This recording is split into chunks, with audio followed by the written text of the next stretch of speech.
Aujourd'hui, on parle de hard fork, de lutte de pouvoir, de réunions secrètes.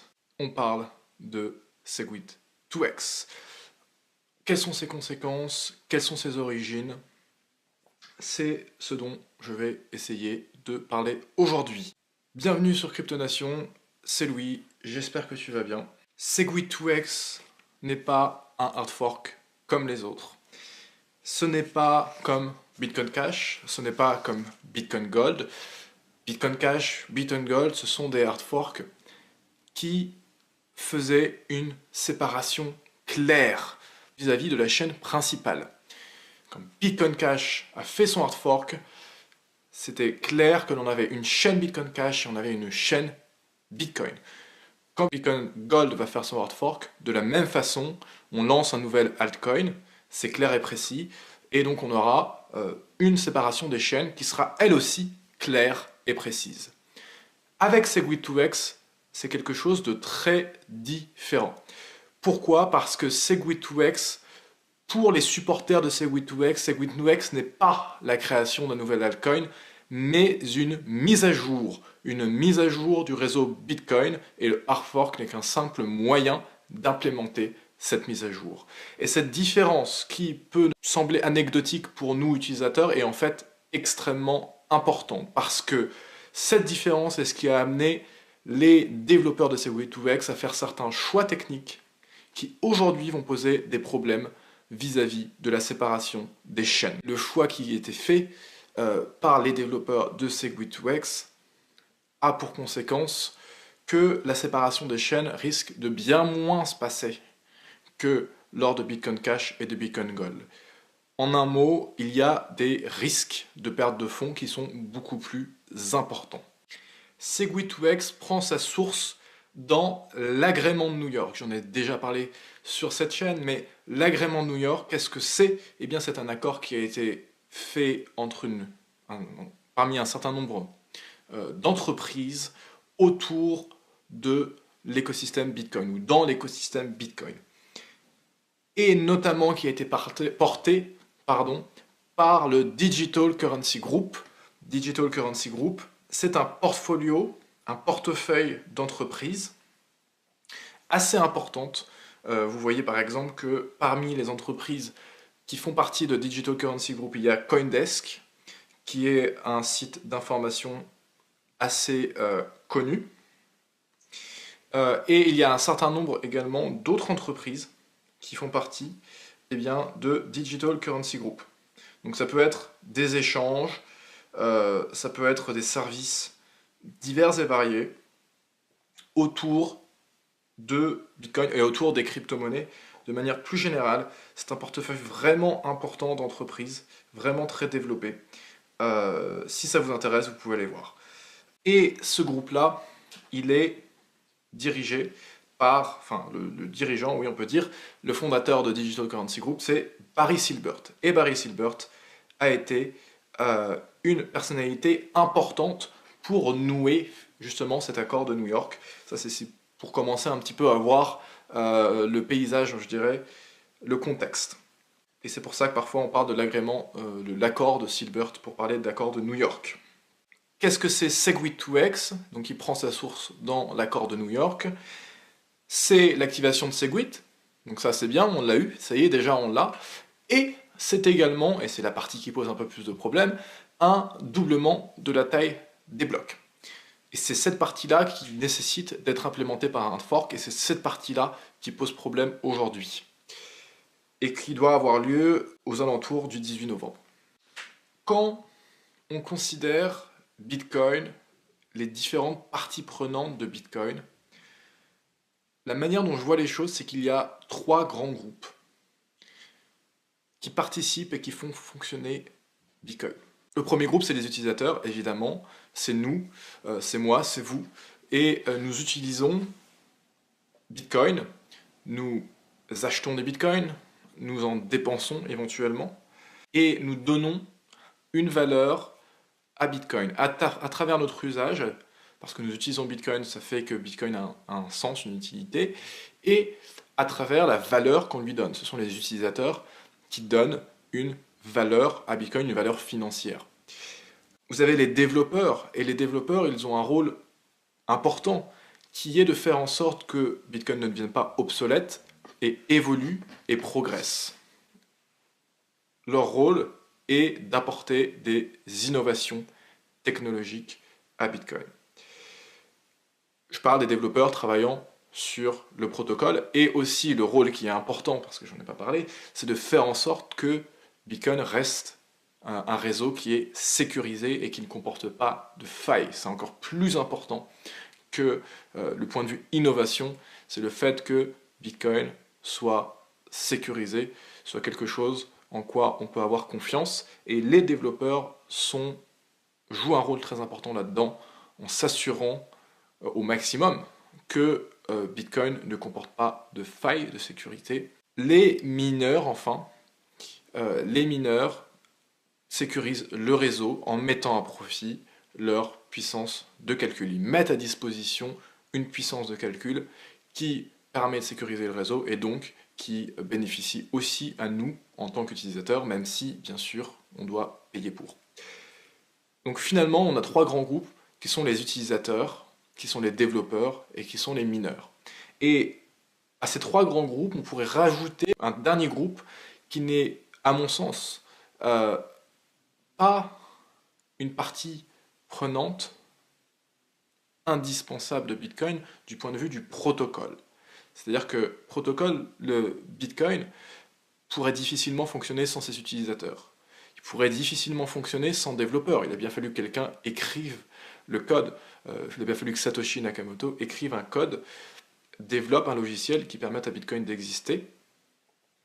Et enfin, les mineurs existent également depuis le premier jour pour sécuriser le protocole.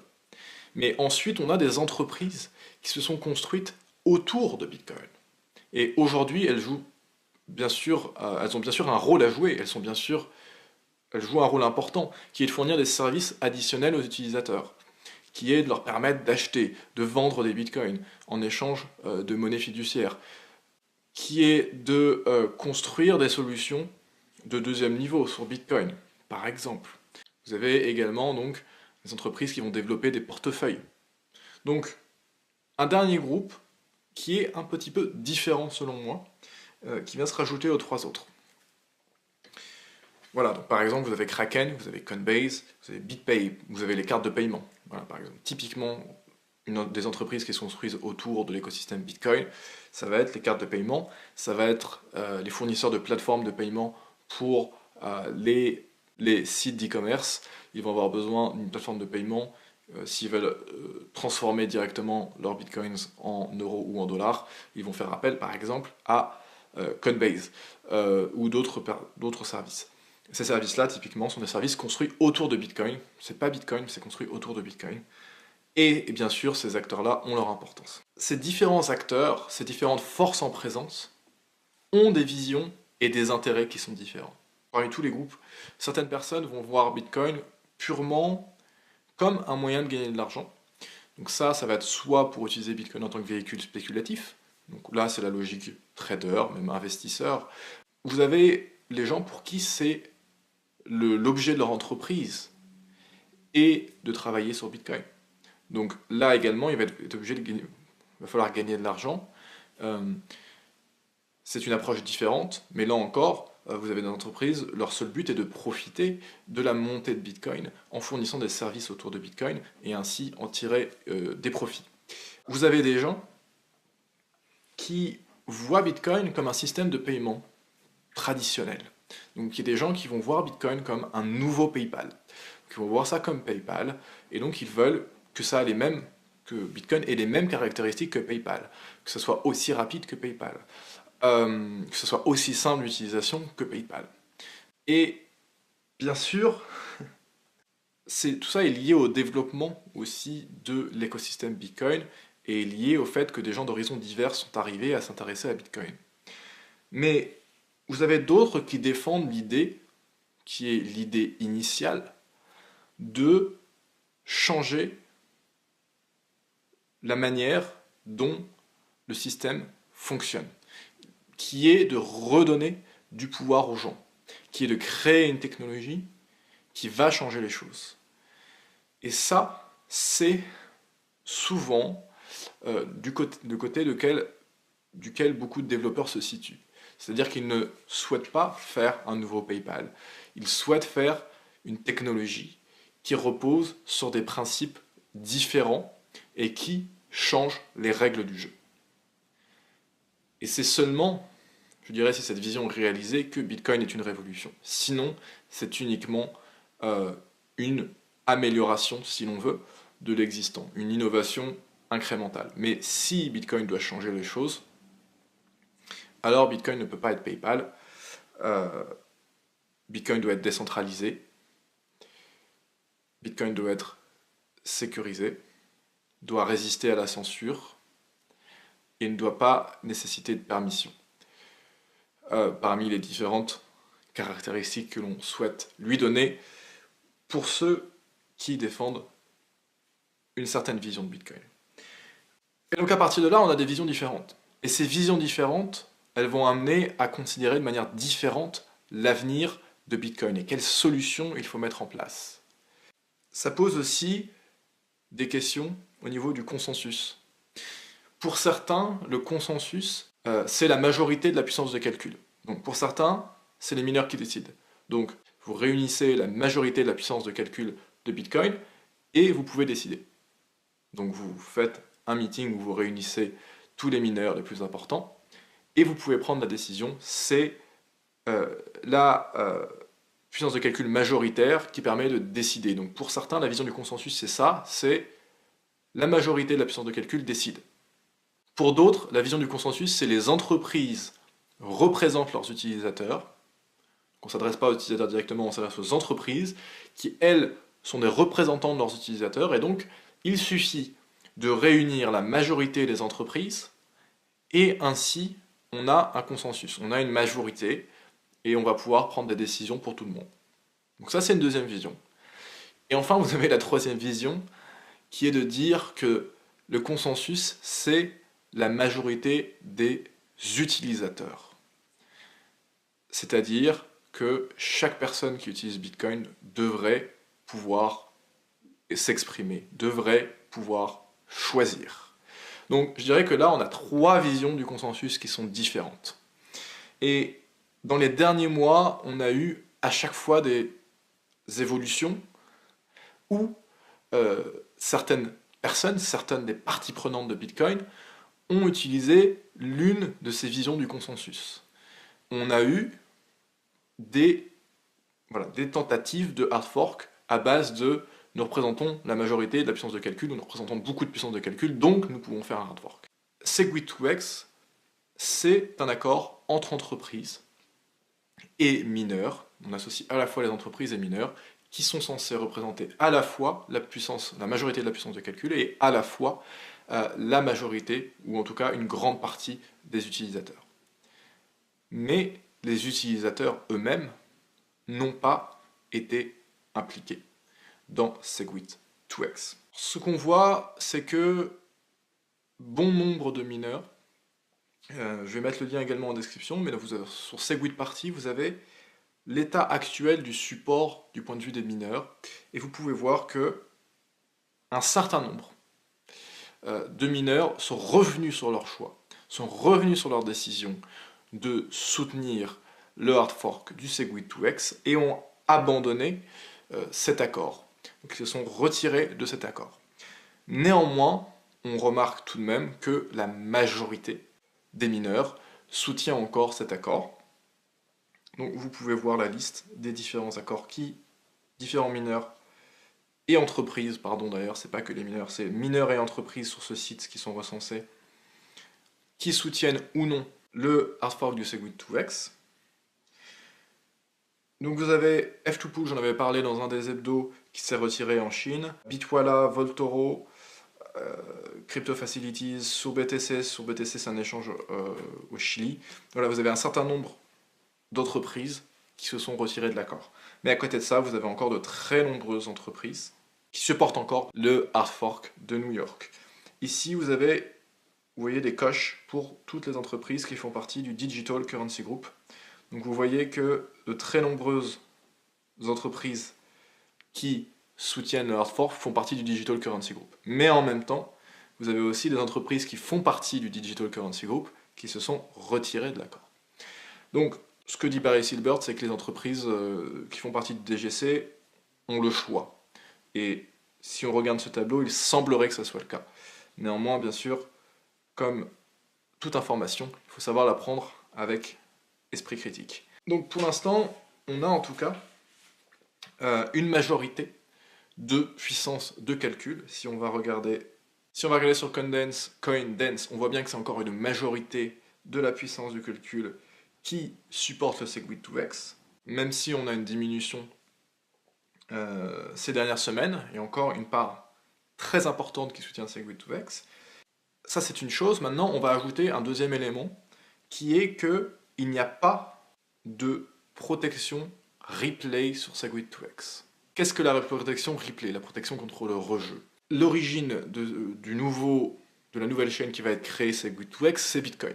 Bitcoin va sûrement rester, mais on va avoir une séparation, mais qui ne sera pas nette. En fait, on va avoir un SegWit2x qui va apparaître, qui va fonctionner selon ses propres règles, qui sera basé sur Bitcoin, mais qui ne sera pas protégé, qui n'aura pas implémenté de protection contre les attaques, contre le rejeu. Ce qui veut dire que, si on veut simplifier, on va dire que en fait, la chaîne ne sera pas clairement séparée. Donc il y a une possibilité que lorsque vous faites une transaction sur une chaîne, il est possible qu'elle soit rejouée sur l'autre. Et ça va même au-delà. Quand vous utilisez un portefeuille SPV, ce qui est la plupart des portefeuilles, c'est le cas par exemple de Copay, c'est le cas d'Electrum, c'est le cas de beaucoup de portefeuilles et de la totalité des portefeuilles sur mobile, sur téléphone. Ce n'est pas le cas de Bitcoin Core, par exemple. Mais pour ce qui est des portefeuilles SPV, les portefeuilles SPV ne vont pas pouvoir faire systématiquement. Alors après, les développeurs vont implémenter différentes manières parfois de gérer ça, mais ils ne peuvent pas forcément toujours le faire, ils n'auront pas forcément toujours le temps de faire quelque chose pour ça, ou la capacité de le faire. Mais les portefeuilles SPV vont suivre une des deux chaînes. Et ils vont suivre la chaîne avec le plus de puissance de calcul. Ce qui veut dire qu'au moment du fork, si vous étiez sur la chaîne originale, vous pourriez vous retrouver à suivre la nouvelle chaîne SegWit2x sans nécessairement vous en être rendu compte, à la condition que la chaîne SegWit2x ait plus de puissance de calcul que la chaîne Segwit originelle. Encore pire que ça, c'est qu'il est possible que votre portefeuille SPV passe sur la chaîne SegWit2x, mais qu'ensuite la chaîne Segwit originelle reprenne le dessus du point de vue de puissance de calcul et que du coup votre portefeuille SPV repasse sur la chaîne originelle. C'est-à-dire qu'il y a une possibilité d'alterner entre les deux chaînes. Vous imaginez que faire des transactions dans ces circonstances est extrêmement risqué. Tout d'abord parce qu'il ne sera pas clair, si vous utilisez des portefeuilles SPV, sur quelle chaîne vous allez faire votre transaction. Donc ça c'est le premier point. Donc il faudra vérifier systématiquement sur quelle chaîne on est. Et le deuxième point, c'est de toute façon, il est très déconseillé de le faire, puisque votre transaction que vous effectuez sur une chaîne peut être répétée sur l'autre chaîne.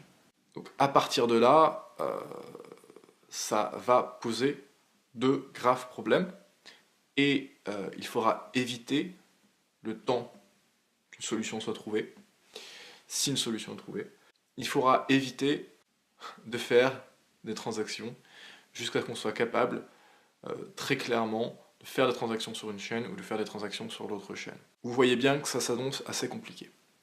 Tant qu'on n'a pas de protection contre les attaques replay, c'est quelque chose qui sera assez compliqué. Avec un peu de chance, des nouvelles solutions techniques seront implémentées avant le hard fork et ça se passera bien. Mais en tout cas, pour l'instant, c'est sûr que ça pourrait poser de graves problèmes. Et il y a des risques vraiment de perte de fonds.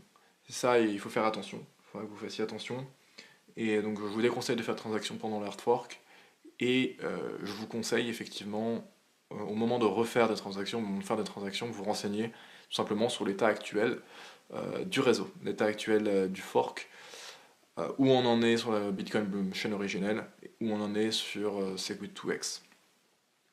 En plus de ça, il serait même possible que dans le cas où Segwit2x a énormément de puissance de calcul, il serait même possible que des mineurs lancent une attaque sur le réseau de Bitcoin. Donc en utilisant leur puissance de calcul. Si jamais la puissance de calcul sur le réseau Bitcoin originel devient insuffisante, elle sera beaucoup plus susceptible d'être attaquée. Donc plus susceptible, vulnérable aux attaques, notamment les fameuses attaques 51%, donc les attaques de réorganisation de la chaîne. Voilà pour ce qui est de cette vidéo sur Segwit2x. J'espère que ça vous aura permis d'y voir un peu plus clair. Le résumé de ça, c'est qu'il faut prendre ce fork au sérieux, tout simplement. On a effectivement des risques qui sont beaucoup plus importants qu'avec Bitcoin Gold ou Bitcoin Cash. En fait, il n'y avait pas vraiment de risque avec ces deux forks. Là, c'est vrai que sur Segwit2x, on est sur quelque chose de différent. Donc, tout simplement parce que ceux qui proposent Segwit2x, eh bien, pour eux, c'est une mise à jour. Donc, ils ne veulent pas séparer Segwit2x de la chaîne principale. Donc, il va être compatible. Et parce qu'il va être à 100% compatible, ça va créer des problèmes. Ça va créer des problèmes parce que tout le monde ne va pas les suivre. Tout le monde ne va pas suivre Segwit2x. Et à partir de là, du coup,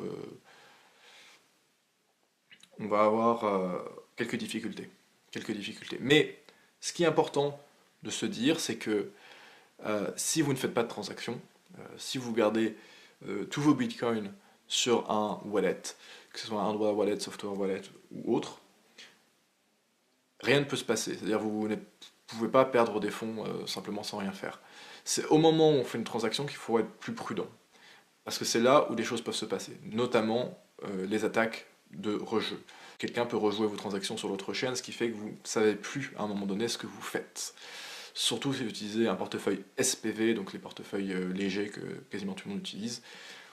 Vous savez d'autant moins ce que vous faites que le portefeuille ne voit pas forcément la différence entre les deux chaînes et du coup va suivre l'une ou l'autre, par exemple par intermittence en fonction de la puissance de calcul de l'une ou l'autre chaîne. Donc faire des transactions, ce sera quelque chose de très risqué pendant cette période, tant que l'on n'a pas plus de visibilité. Il est possible maintenant que d'ici là, la situation se calme, et je pense que l'on trouvera des solutions techniques d'ici là, parce que la pression pour trouver des solutions va augmenter à l'approche du fork. Donc il est permis d'être optimiste et de penser qu'on aura des solutions. Pour le moment, en tout cas, ce fork est différent des autres et est dangereux dans sa forme, parce qu'il ne permettra pas de protéger les fonds en Bitcoin.